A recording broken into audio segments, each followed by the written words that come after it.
Good morning. I'm Rob Cashel, President and CEO of Family and Children's Agency. It's great to be here and part of this. And by the way, I think brains are terrific. Good morning. I'm Bob Trevito. I'm an original member of the Race and Social Justice Coalition in St. Paul's on the Green. We started out 6 years ago by reading books. I'll talk more later. Thank you.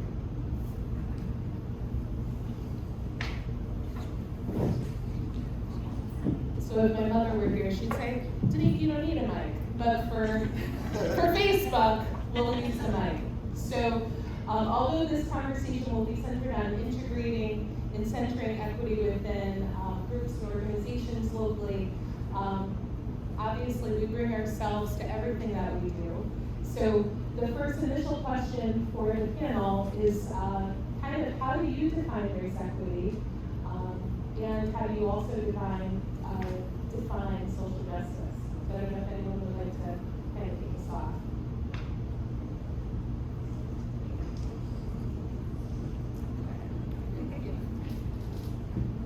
Let's see. I think racial equity and social justice to me is centered around the action around that. I think, in these recent years, prior to the pandemic, certainly since, and, kind of the violence and, turmoil that we've experienced these past few years has certainly spurred more attention to that and wanting to have more conversations. People know me here know that I'm a low speaker, so I need that. Thank you. It has certainly spurred more conversations around these issues, which are certainly needed. I think everyone has opportunities to educate themselves around this work. But for me, it's really about the action in it and kind of, making the most of the time at this moment that we have in this country and internationally to create that change now that eyes are opening. And I also see it as being a courageous act and something that all of us, no matter your background, racial ethnicity, it's about taking those steps and being courageous to step out and speak for others, speak for yourself, and to be confident in your convictions and not letting anyone steer you otherwise. Even though, again, my work focuses on sexual and gender justice, homophobia, transphobia, the gender binary, all of that stuff would not exist without white supremacy. That is how that works. There's a long history of colonization, genocide, enslavement, and it is all tied in together. It's so important that we acknowledge that as part of this conversation. Particularly as a white person, I am a community educator, and a lot of the times it allows me to kind of sneak into spaces and start talking to other white people about race, because they don't think I'm going to bring in that as part of the conversation. And I had mentors who taught me how to do that, and really showed me how that was so important. Deeply being committed to intersectionality and how these things are all intertwined.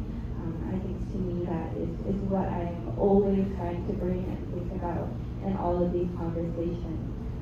Again, people don't always think that is what I'm going to be bringing in, but I start every training I lead, even if it's on foundations of gender and sexuality, off of this idea of intersectionality. We are not doing the work, right? Or at all, I believe, if we're not making that a part of the conversation. I think for me personally, I think conversations with race and equity happens a lot, and I think those who are just coming new to the conversation are kind of being highlighted by what the conversations that are happening. But I think in certain sectors, certain groups, these conversations have been going on for a very long time. Those who are truly affected by this. So for me, it's making sure that those who are affected are centered and their voices are highlighted in the conversation. Because oftentimes, those who are truly affected by what's happening, they're not being heard. So I think for me, the conversations are happening in silos, but making sure that those who need to have a seat at the table have that seat at the table and effectively be heard and have leadership roles as well in policy changing and any structural changes that are happening. Okay, well, this is when works too. So obviously definitions are important, and I know Tanique shared some definitions that I would certainly support. Process is important, but for me, I think where the rubber meets the road is actions that lead to measurable outcomes. So that after a period of time, you can look back and you can really see that there are things that have truly changed. Without that, I think we're kind of limited in terms of this focus on diversity. So measurable outcomes, I would think is critical. So we all know the buzzwords, housing, education, jobs, etc. Our third meeting, and we meet every Wednesday. We don't meet 2 Wednesdays a year and that's it. And we've been in existence for 6 years. Our third meeting, one of our members who is Black, a leader in our congregation and a leader in his community, told us that there wasn't a day that he walked out of his house without some sort of fear. And I blurted out, I don't know that. And he pointed a finger at me and he said, no, you don't, and you never will. You can probably hear in my voice, I'm still angry about that. I think that's the core. I found out that night that I needed to know what I didn't know. And that's white people. Because Black people all know it. One of the, in the preschool part of the presentation earlier, it had about kids who educating those kids and making sure they have opportunities. And I just wonder when a kid going into kindergarten is subjected to racial prejudice and hate. That kid's parents, by this point, know how to handle it. But what kind of trauma are those kids going through that will last the rest of their life? Therefore, at 70 years old, every time this Black man walks out of his house, he's in some sort of fear. And I think that's one of the keys. Thank you for that, and I think that also kind of dovetails nicely with kind of the next question. But obviously, even from what you all are already raising, is talking about actions leading to outcomes, and for that to be the change, really recognizing intersectionality within all of this, as they all are intertwined. The conversations that we have to have with each other, whether it's white people to white people, people of color have had these conversations over generations, but really making sure that we are centering this towards action. So other plug for goal 2 for all of us is really to, seriously consider what are the actions that you personally will take after this conversation as we continue. Next question. All right. So Bob kind of alluded to it with kind of the beginning of his comments, but I think also just a question for all of you is like, how did your race equity work begin? And I think that especially since we do have those amongst the panel that are either leading the work on behalf of an organization or a group or co-leading on behalf of a group, really what work did you personally have to do and what are you doing to prioritize equity? So for us at SGA, our work really began tragically. In 2013, you all know Trayvon Martin happened. And at the time, I was an employee in the foster care department. And so we were having these conversations among ourselves, in siloed conversations, right? So certain social workers were having conversations among themselves based on your experience or based on your outlook. But we, as a department as a whole, weren't having the collective conversation. And I think out of necessity, we decided that we needed to have that conversation because we are essentially social workers to youth that look like Trayvon Martin, that's going to have interactions that are similar to what he experienced. So we need to be open and be comfortable with the uncomfortable, right? That's the trigger thing that we all are saying now. So it started there, and that kind of propelled us to have this conversation among departments to know now we're an organization where we have a social justice work group, where we have centered the conversation not only around racial equity, but systematic changes and things like that. And so within our social justice work group, we have held focus groups amongst our staff to see what are the issues that are truly affecting our community, both internally and externally, and what are some of the focus that we want to do to make systemic changes within our organization. And what has really come out of those focus group are three really core areas, which is some of the things that we currently are working on, immigration issues, because one of the things that we noticed that those are the clientele that we are having to provide support for within our organization. Also, trainings. Amongst our staff, we recognize that we need to be educated not only on our jobs, but on things that are affecting our clients as well. And the third is connectivity. We want to feel connected. In this work, it's important to feel connected because we all have different experiences. We all come from different points of view. So in order to feel connected in the work, we need to be intentional about that. Those are some of the things that we've actively been working on at SEO. So I think it's a natural follow for me to follow Lorraine, because another piece that we focused on, and sadly it was also triggered, this intensive work by another incident, and that was the murder of George Floyd. And as we moved into the fall, we were very fortunate of that year, which was 2020. We were very fortunate that one of our primary funders, Lone Pine Foundation, underwrote a training for its grantee organizations, and that included Family and Children's Agency, it included Family Centers, DOMIS, Person to Person, and All Our Kin. We're all part of a cohort that worked with an organization that many in this room know, called Partners, and it was a 9-month process. Each organization at the board level with some senior management involved created an equity core team. And these equity core teams engaged in a series of trainings with Jamal.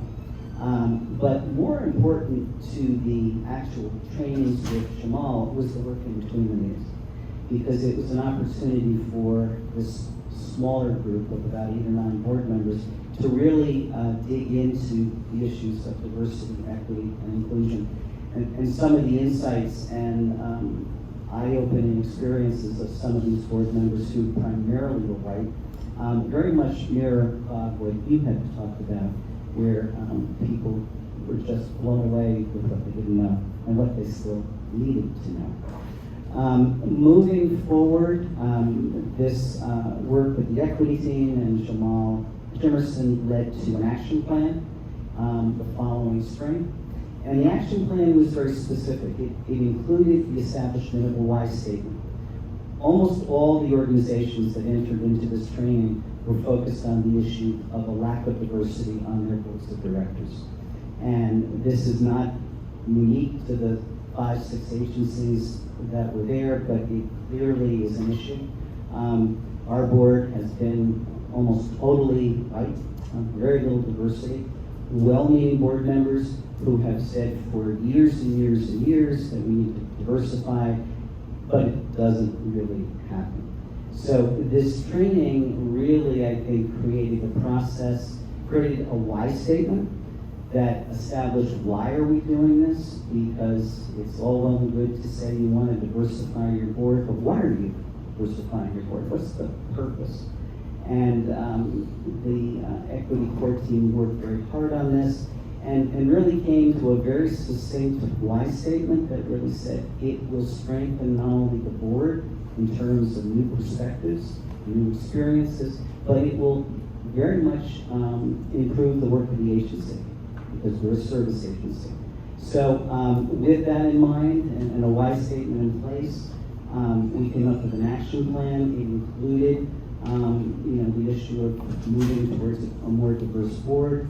It also included a focus on the development of new board policies, and those policies to be embedded in our bylaws. Because the feeling was it's not enough to do the work and then say it's all well and good and move on to something else. It really needs to be incorporated into the organization going forward, so that if the current board and the current CEO aren't there, it is already embedded in the organization, in our policies, and in our bylaws. So the core equity team also felt it was very important to interface with, and we've had a series of meetings with the staff-driven social justice work group. That has been fabulous, and again, I think it's helped the board to have a better understanding from the staff's perspective, this all important issue. Inclusivity, very important piece that they focus in on, because if you're going to bring in people on the board who may not look like the people who are currently on the board and maybe don't have the same experiences, you take a risk that in a year or so some of those people are going to move on. So how do you include people in a way that they feel part of the organization at the board level? A very strong mentoring program was established for all new board members, but clearly it was driven by the idea that people of diverse backgrounds particularly need an opportunity to feel more included in the process. So I mentioned before outcomes. In 2020, our board was 6% of board members who are from diverse backgrounds. In 2022, we're at 20%. So in about 18 months, we've made some real headway. Board policies are in place. Bylaws are going this week to the board to be revised with a very strong diversity policy statement. So those are some of the things we've done at FCA at the board level. So talk about actions turning into outcomes, Bob, were you going to mention something else about equity? We were fortunate in that it's either the third or fourth book that we read was William Farber's The Third Reconstruction. And his last chapter has 14 points about how to get active. And it became our blueprint. The first thing he said was get educated, which we were in the process of doing. And the second thing, or later on what he said was, now you can act now that you're educated. And so, I raised my kids to be colorblind. Well, Lorraine is black, and I'm white, and why should my kids be blind to that?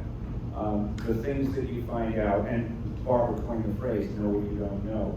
And the other thing that he instructed us was get involved with the grassroots. So we have a tutoring program for refugee kids at the high school. We haven't been able to meet with them for 2 years. There are 87 kids there now. We don't meet with them, but we get them supplies and that sort of thing. We're hoping this year to get back into the school. We have 15 to 20 people that will tutor, so it's a good 3-to-1 ratio as a few different classes. We joined Get Out the Vote campaigns. We got in touch with the Census Bureau, and what we found out was that Hispanic people in particular in Norwalk do not fill out the census. Part of that is because of fear. Are they going to get caught? Are they going to get deported? Will they be questioned, et cetera, et cetera? And so we got involved in that. And well, I don't know that we made a huge difference, but collectively with all the other people that were involved, we made a difference. And so it's the education first to find out what's really needed, and then it's becoming active and doing the grunt work. That takes time and is, you don't get credit for and whatever, that can really make a difference. Great. So I brought my phone up here. Full disclosure, friends, we are in a circle of trust. So really just wanting to be like, oh my goodness, look at the time. It's almost time for break, and we will be giving you break. Don't worry. I know that this is shut. You can still get out, we can still give you a break. But it also feels, right, I don't know if it feels like for you, like we just started this conversation, right? So we're going to kind of end on this question. And this is going to be kind of the tease for the small group discussion. What I will ask for all of our generous panelists, that during the tabletops, that each person will be a part of a tabletop. So if you want to, if you have auxiliary questions that you'd like to ask, if you'd like to glean more from what they've already talked to, please take advantage of that within our tabletop.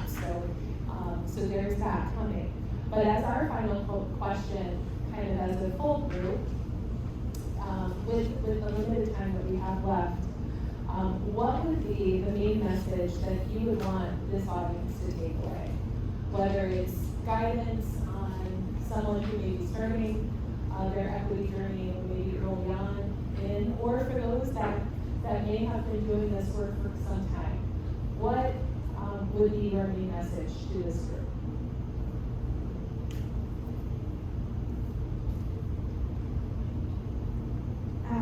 I think something that's huge is the fact that the education doesn't end. As a community educator, I'm often entering spaces where kind of the energy I'm getting from people is they want me to be able to tell them what to do in every single situation they will ever be in and how to support every single person they will ever meet. It doesn't work like that. People are people, we all have individual needs and experiences. That's why self-reflection is a huge piece of the work, I think. You have to spend a lot of time thinking about yourself and your positionality, and what that really means, and thinking about privileges, thinking about, again, the oppressions and the barriers that you face. Because, again, the secret there is most of us have a mix of all of those things. That's kind of how that really works as well, and it's huge. Another huge thing that I think about a lot, especially because a lot of my understanding did kind of begin from an academic perspective. I'm a nerd, I enjoy thinking about all of that stuff. I also would much rather talk to real people. That was a lesson I learned from peers in college. Something we were doing at our meetings, I was in a lot of student activism, is we would be all excited, and a bunch of us who were in sexual identity and gender and women's studies, sociology, those classes, would always introduce ourselves with our majors. And we had our peers tell us, hey, we have lived experience in these things, and just because we're not doing these, as our academic majors, doesn't mean our voices aren't important. So I would also very much advocate for that. Do not always get wrapped up in the academia of it all. I think it's really, really important also to listen to what people say. Again, just because someone doesn't have the language does not mean that those experiences aren't important. I think my advice would be, especially for people of color, show up authentically yourself every single time. Take up space, take up room, do not shrink yourself for anyone. Especially for people of color, I think we have this thing where we code switch to feel comfortable in white spaces. Don't do it. Show up as yourself every single time and be heard, because you have a voice and your voice is very important. I think to piggyback off of that statement, I'd say, recognizing the people in our community who are in this room and who aren't, that are creating organizations, creating initiatives, creating programs, and need the support and recognition as well. And so I'd say, we need to, yes, be in this work together, but to also center other stories and communities who are trying to lift up themselves and their communities to do this work. There are a lot of great growing organizations in our community that need that support and recognition. The center that I run started in 2018, got its nonprofit status a year later out of a need for supporting the community in which we are located, South Norwalk, predominantly Black and Hispanic communities.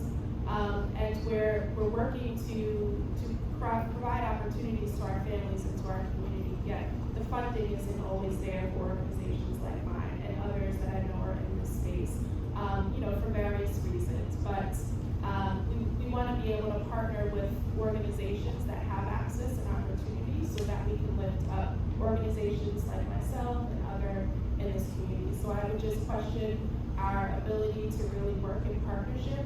And I think something that the Social Justice Initiative is doing is sharing that power. And I know that's something that NOAA Access is working to do. And so in these tabletop conversations, let's talk about how we can share that power and lift each other up to do this work. So I think what comes to mind for me is obviously the work is central for everything that we do. But I think if a piece of advice for those who are getting involved in whatever stage, this is hard work. And it's really complicated. And for anyone to not acknowledge that is really missing something. And some of the things that Bob has said, the lack of awareness out there, particularly among white people, it is a huge issue. So it is an educational piece. But this is not easy work. It is critically important, but it's not easy and it's very complicated.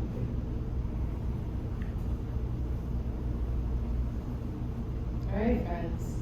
So like I said, we were going to have a great conversation. And did we or did we?